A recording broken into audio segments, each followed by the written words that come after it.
Salut à tous, voici le 5e épisode de SMPL Build sur la reconstruction de la Dollar Civic avec de super mises à jour aujourd'hui.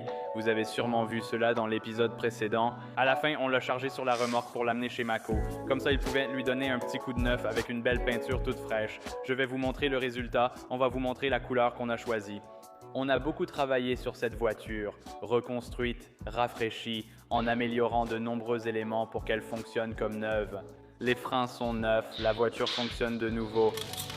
Ensuite, on a acheté une voiture donneuse. On a pris pas mal de pièces de cette voiture, y compris le moteur et l'avant, qu'on a échangé et installé sur notre voiture. Et ensuite, donc, comme vous l'avez vu, on a déposé la voiture chez Mako et on l'a récupérée aujourd'hui. Donc la voiture est dehors en ce moment. Sans plus attendre, on va la descendre de la remorque et je vais vous montrer à quoi elle ressemble maintenant.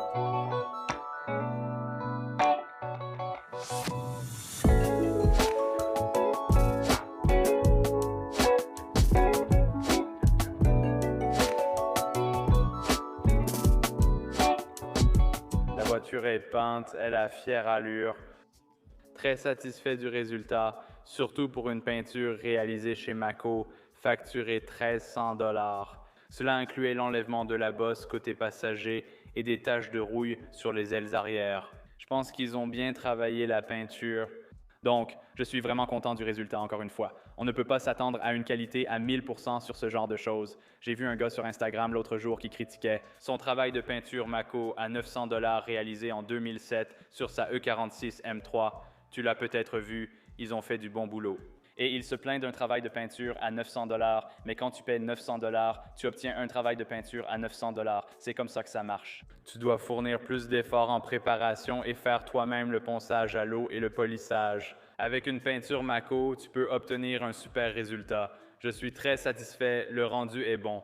Il reste quelques détails à finir sur cette voiture. Revenons-y. Donc ensuite, on va retourner dans la voiture et faire quelques trucs.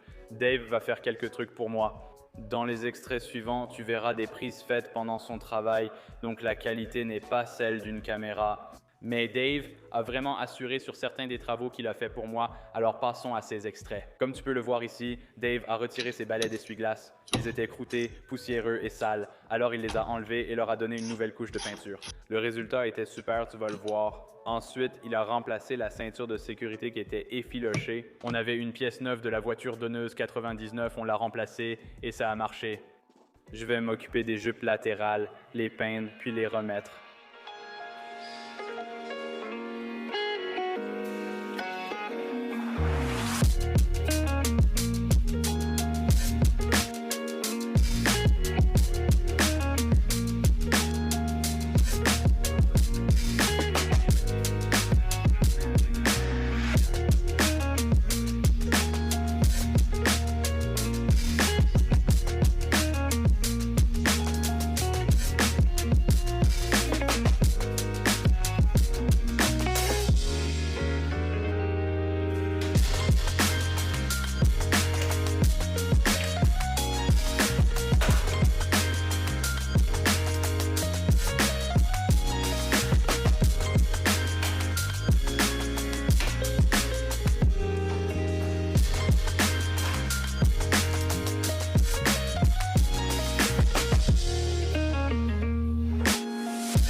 La voiture donneuse partira une fois notre voiture descendue du pont, puis ira dans le jardin.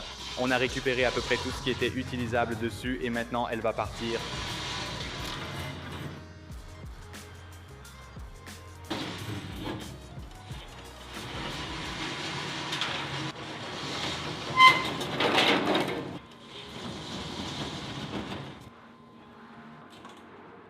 Je vais m'occuper de cette fuite d'huile que je viens de trouver. J'espère que ce n'est rien de trop grave, mais on peut voir de l'huile qui fuit là-dessous, sous la boîte de vitesse. Avec Dave, on pense que la fuite vient du joint torique du distributeur.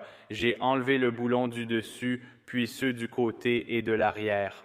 On a résolu un souci de liquide de refroidissement, mais le capteur de température était défectueux, donc le ventilateur ne marche pas. On a purgé le système sur ce truc, donc tout avance vraiment vite. Alors enlevons ce distributeur et voyons si on peut remplacer ce joint torique par un neuf.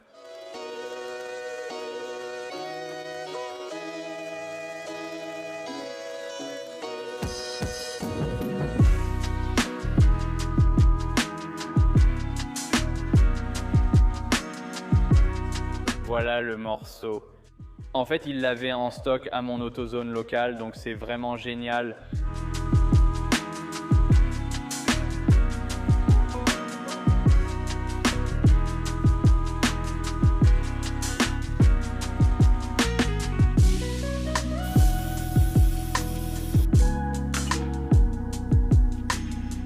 Le nouveau joint est en place, il avait l'air un peu bizarre, donc je ne suis pas super confiant, mais on va voir et j'espère que ça ne nous posera pas de problème. J'ai nettoyé l'huile sur la boîte de vitesse. Vous pouvez voir, je vais la démarrer pour vérifier si la fuite a disparu.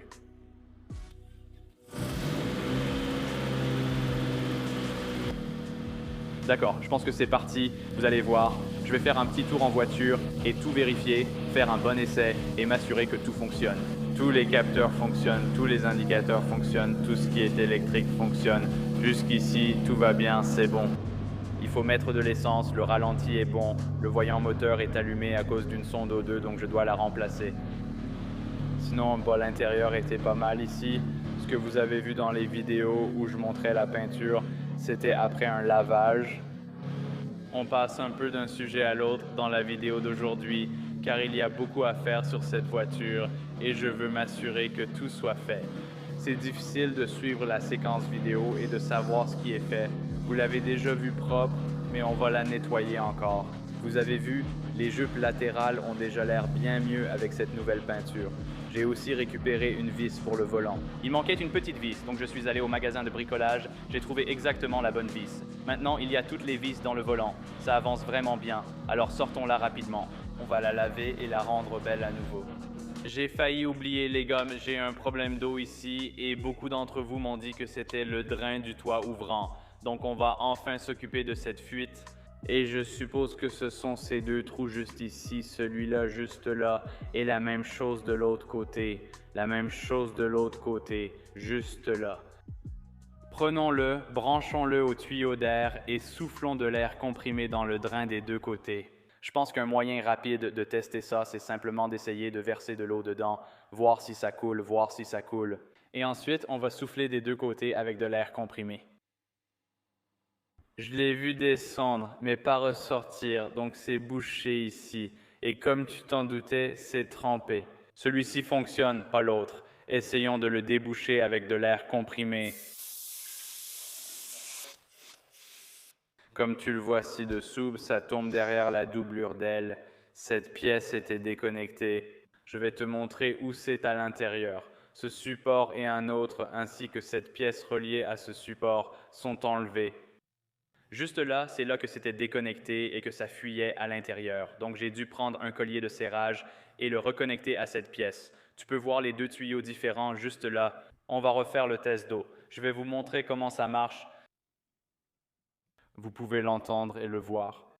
Regardez ça, boum, plein d'eau qui coule juste ici depuis ce fichu trou de vidange. Donc, un autre problème de régler. C'est génial. Maintenant, on va sortir cette voiture, la laver un peu, puis la rentrer à nouveau.